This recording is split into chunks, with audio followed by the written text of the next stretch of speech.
हाल विष निकला था, सारी दुनिया मरने लगी थी। तो इस विष से संसार को किसने निजात दिलाई थी, और वो कहाँ है अभी? उनका पता चाहता हूँ, उनको देखना चाहता हूँ, आपको दिखाना चाहता हूँ। तो भगवान शंकर ने विष पिया था, तो भगवान शंकर को दिखाना चाहता हूँ कैसे उन्होंने विष पिया था। और जानने के बाद आप लोगों को बताइए, ये सारा आध्यात्मिक ज्ञान केवल कहानी बनकर रह गया है। हम लोग कुछ समझ ही नहीं पा रहे हैं। शायद जिन पंडितों पर, विद्वानों पर ये जिम्मेदारी दी गई थी, स्वयं नहीं जानते,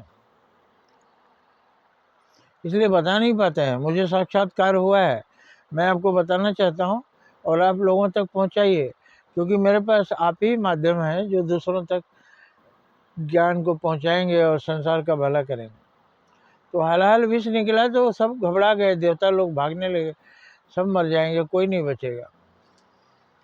भगवान विष्णु ने कहा शिव की आराधना कीजिए, शिव ही बचाएंगे। शिव का आराधना किया सब देवताओं ने, शिव प्रकट हुए, क्या तकलीफ है।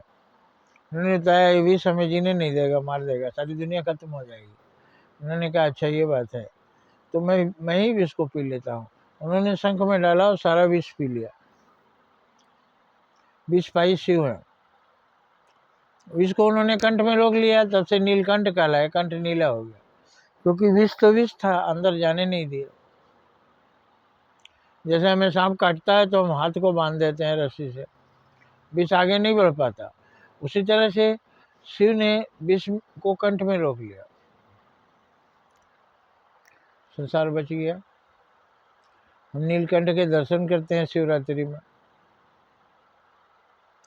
लेकिन असली मतलब क्या है इसका? कहाँ गए वो शिव जो सारा विष पी गए थे? फिर और बचा विष कहाँ से? संसार में विष कहाँ है? तमाम लोग विष खा के मर रहे हैं, सारा संसार विषैला हो गया है। वो शिव जी कहाँ है? मैं उन्हें अभी भी खोज रहा हूँ।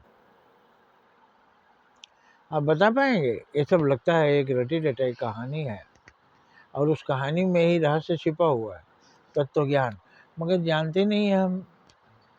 तो आइए मैं आपको बता रहा हूँ। शिव जी जो है वो ये वृक्ष है, जंगल है, वनस्पति जगत को शिव कहा जाता है। वनस्पति जगत ही शिव है। और वो विष था कार्बन डाइऑक्साइड। जब संसार का अध्ययन हुआ तो पता चला कार्बन डाइऑक्साइड किसी को जीने नहीं देगा, हर जीव कार्बन डाइऑक्साइड छोड़ रहा है अपने सांस में। तो वो कार्बन डाइऑक्साइड भर जाएगा, ये धरती एक चैम्बर बन जाएगी विषैले गैस का, और सब मर जाएंगे।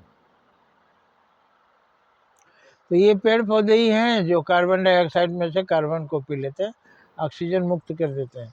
तो पेड़ पौधे हमें ऑक्सीजन दे रहे हैं, हम उनको कार्बन दे रहे हैं। तो इसका मतलब ये पेड़ पौधे ही शिव हैं। और आज भी जो हम कार्बन डाइऑक्साइड छोड़ रहे हैं यही पीते हैं। अब पढ़ लीजिए, कार्बन डाइऑक्साइड जो हम छोड़ते हैं उसमें से पेड़ पौधे कार्बन को ग्रहण कर लेते हैं, उसी से भोजन बनाते हैं। तो अब आप समझ गए शिव जी। तो जंगलों को जो काटा जा रहा है वो शिव की उपासना नहीं हो रही है, शिव की आराधना नहीं हो रही है, संसार को बचाने का उपाय नहीं हो रहा है, संसार को नष्ट करने का उपाय हो रहा है। वनों का संरक्षण करना चाहिए। और संरक्षण किसको बोलते हैं? हम कौन होते हैं संरक्षण करने वाले? वन तो भगवान है, वो हमारा संरक्षण कर रहे हैं। हमको उनकी आराधना करनी चाहिए, पेड़ पौधों को बचाना चाहिए, नए पेड़ पौधे लगाना चाहिए। तो जंगलों को जो काट रहे हैं वो दुनिया को मिटा रहे हैं। दुनिया को बचाना है तो पेड़ पौधों को बचाइए। गहराई से इसका मतलब समझिए। ये साधारण सा आया गया लोग छोड़ देते हैं, बात खत्म हो जाती है।